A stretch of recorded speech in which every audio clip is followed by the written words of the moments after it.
Well, joining us now is Dr. John M. Callahan from New England College. Thank you very much for your time.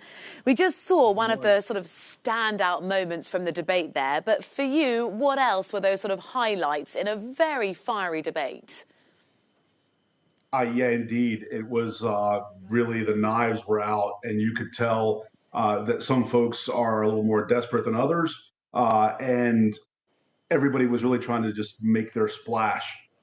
With a smaller group, it was easier to do that, and the format allowed them to actually go after each other more directly than they've been allowed to in the past. Who successfully managed to do that? Well, I could tell you maybe to start with those who didn't. I think Mayor Bloomberg really could have benefited from being in the race for the last year because he would have gotten more practice and just sort of been more polished. I also think that Elizabeth Warren, it seemed to me to be acting out of desperation. And then, unfortunately, Amy Klobuchar sort of got knocked back by a few of the questions, especially dealing with Mexico and those issues. And she, I think, didn't do as well as she did in the New Hampshire debate last week. I think Elizabeth Warren landed quite a few blows on Bloomberg, wouldn't you say, particularly over things like NDAs?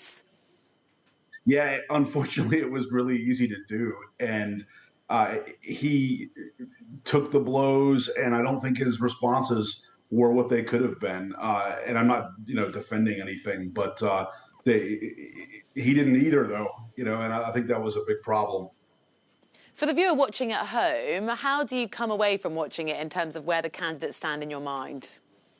Well, I think that, and it goes back around to your earlier question, I think Joe Biden actually did really well this time compared to past performances. I think Mayor Pete actually did very well. And it's sort of clear that Bernie Sanders is edging toward being a front runner. But that also makes you the target for everybody else. And he definitely was the target. There were a lot of targets tonight. So, yeah. And lots of shots fired, really. Well, a lot's been made of campaign financing recently, particularly lots of questions asked, of course, of Bloomberg. Is it really possible to make the run to become president if you don't have a really significant sum, a big financial backing behind you? I think it's a great weakness of the system as it is right now, because the answer is no. You have to either have the money, find a way to get free advertising, which Donald Trump was able to do just by being Donald Trump in the 2016 cycle, or court those with money, which was one of the barbs that was thrown at Mayor Pete tonight.